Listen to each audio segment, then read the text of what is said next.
আল্লাহ রাসূল সাল্লাল্লাহু আলাইহি ওয়াসাল্লাম আয়াতুল কুরসি পড়ে ফু দিতেন নিজের গায়ে।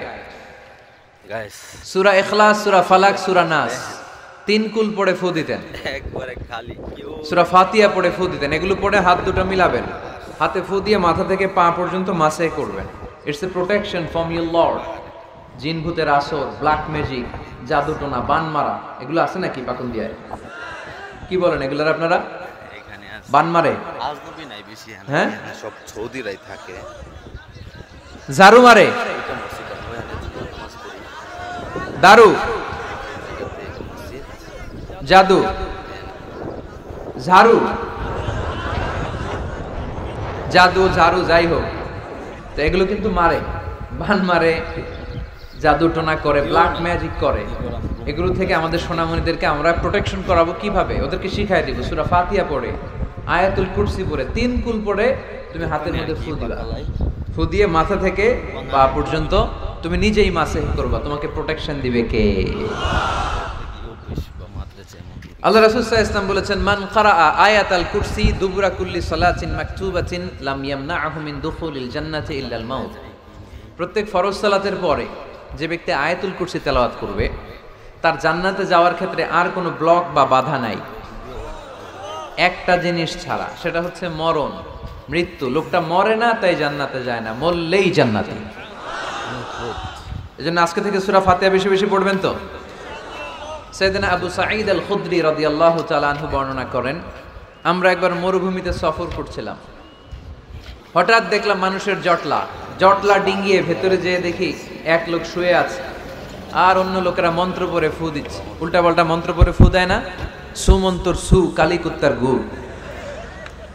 আমরা ছোটবেলায় শুনতাম বাচ্চারা এরকম ছুমন্তর ছুমন্তর ছুমন্তর ছু, কালী কুত্তার। তো এগুলো পরে ওরা মন্ত্র পড়তো। তো উনি যে দেখলেন কি কি মন্ত্র পড়ে এই লোককে ফু দিচ্ছে, উনি বললেন কি হয়েছে?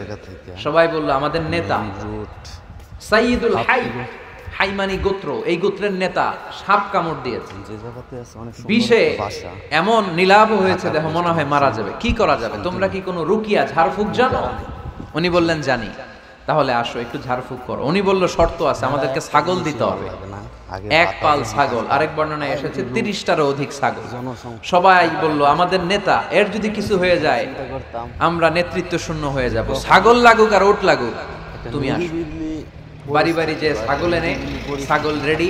সাইয়েদনা আবু সাঈদ আল খুদরি রাদিয়াল্লাহু তাআলা আনহু পড়তে আরম্ভ করলেন, আলহামদুলিল্লাহি রাব্বিল আলামিন আর রহমানির রহিম মালিকি ইয়াউমিদ্দিন ইয়াকা না'বুদু ওয়া ইয়াকা নাস্তাঈন اهدنا الصراط المستقيم صراط الذين أنعمت عليهم غير المغضوب عليهم ولا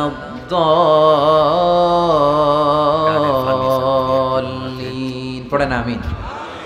উনি এটা পড়ে ফু দিলেন। ফু দিতে দেরি, মুহূর্তের মধ্যে সোয়া লোকটা বসে গিয়েছে। আবার ফু দিছে, এবার দাঁড়ায় গেছে। আরেকবার ফু দিছে, হাঁটতে শুরু করছে, একেবারে সুস্থ। সবাই তো অবাক, টাসকি খেয়ে গেছে। আবু সাঈদ আল খুদরি রাদিয়াল্লাহু আনহু বলে, টাসকি পরে খাও, আগে ছাগল দাও। কারণ ছাগল দেওয়ার কন্ডিশন ছিল না, ওরা ছাগল নিয়ে আসছে। সাইয়েদনা আবু সাঈদ আল খুদরি রাদিয়াল্লাহু তাআলা আনহু আনন্দে এবার ছাগল নিয়ে সাহাবাদেরকে নিয়ে রওনা। পথিমধ্যে লেগেছে প্রচন্ড ক্ষুধা, তখন তারা কয়েকটা ছাগল জবাই করে খেয়েছে। খাওয়ার পরে পেট যখন ঠান্ডা, তখন ব্রেইন সচল। উনি চিন্তা করতে আরম্ভ করলেন, হায় রে, কোরআন দিয়া ঝাড়ফুঁক করে যে ছাগল নিয়ে আসলাম, ওটা যে খাইলাম, এই ছাগল নেওয়া জায়েজ হয়েছে কিনা এই মাসালা তো নবীরে জিজ্ঞেস করি নাই, কিন্তু ছাগল তো অলরেডি পেটে যায় হজম, কি করা? মদিনাতে যে জিজ্ঞেস করবো। মদিনায় যেই আল্লাহ রাসূল সাল্লাল্লাহু আলাইহি ওয়াসাল্লামের দরবারে যে জিজ্ঞেস করলেন, ইয়া রাসূলুল্লাহ, এমন এমন ঘটনা, ঝাড়ফুঁক করে আমরা ছাগল এনেছি, দেখি জায়েজ হয়েছে? আল্লাহ রাসূল সাল্লাল্লাহু আলাইহি ওয়াসাল্লাম বলে, জায়েজ হয়েছে মানে অবশ্যই জায়েজ হয়েছে, কোরআনের দাম বাড়ায় দিয়ে আসছো। ছাগল কিছু থাকলে আমার ঘরেও পাঠায়।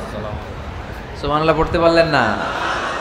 ওয়ালাকাদ আতাইনাকা, বুখারীর হাদিস, ওয়ালাকাদ আতাইনাকা সাবআম মিনাল মাসানি ওয়াল কুরআনাল আযীম। নবী হে, নিত্য পাঠনীয় সপ্তবাক্য দিয়েছি, যেই দোয়া পড়ে ফু দিতে দেরি অসুস্থ ব্যক্তি সুস্থ হতে দেরি হয়।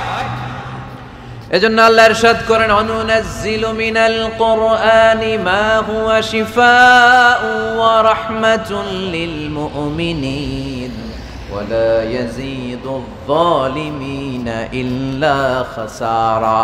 এই কোরআনকে আমি শিফা হিসেবে নাজিল করলাম, এই কোরআনকে আমি রহমত হিসেবে নাজিল করলাম, এই কোরআনকে আমি তোমাদের জন্য হেদায়েত হিসেবে নাজিল করলাম। তোমাদের কোরআন রহমত এনে দিবে, বরকত এনে দিবে, শিফা এনে দিবে, কিন্তু জালেমদেরকে কিছু এনে দিবে না। ঠিক কি না? ওয়ালা ইয়াজিদিয যালিমিনা ইল্লা খাসারা। জালিমদের অকল্যাণ করবে, জালিমদের কল্যাণ নাই এই কোরআনে। জালিম যদি হেদায়েতের নিয়তে কোরআন পড়ে তাহলে কল্যাণ পাবে, তা না হলে কল্যাণ পাবে না। তো এখন থেকে আমরা যদি অসুস্থ হয়ে যাই, যেই সূরাটা পড়ে আমরা ঝাড়ফুঁক করব, সূরাটার নাম রানী। আরো জোরে বলেন, ফাতিহা। এই সূরাটা কোরআনের ধারাক্রম অনুসারে 1 নম্বর সূরা, নাম্বার 1। কয় নাম্বার? 1 নাম্বার। এই সূরাটা মক্কাতুল মুকাররমায় নাজিল হয়েছে, তাই এটি মাক্কি সূরা। কি সূরা? মাক্কি সূরা। এই সূরার আয়াত সংখ্যা 7টি। কয়টি? এবার আমি প্রশ্ন করব, আপনারা উত্তর করবেন আওয়াজ করে। সূরার নাম? এটাই কেরালা বাকালা অনেক ভালো। ক্রমিক নাম্বার? ওরা আমারে দেখে প্রায়। আয়াত সংখ্যা? তোমারে বলছে সূরাটা মাদানী। তুই কিসে কাজ করস? কি সূরা? মনে থাকবে তো? আসলে প্রতিদিন এই সূরাটা পড়ি, এই সূরাটার তাৎপর্য কি, মর্মবাণী কি আমাদের জানার দরকার আছে না? কিন্তু আমরা অনেকেই জানি না। জানি?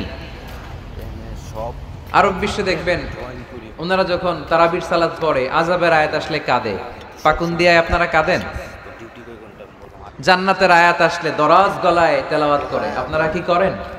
আমরা করি না। কারণ ওনারা কি পড়ছেন সেটা তাৎপর্য আর মর্মবাণী ওনারা অনুভব করছেন। গত বছরের আগের বছর না, গত বছর আমি হজে শাইখ আব্দুর রহমান আসুদাইসির পেছনে নামাজ পড়লাম। উনি যখন সূরা কুরাইশ তেলাওয়াত করছেন, ফালিয়াবুদু রাব্বা হাযাল বাইত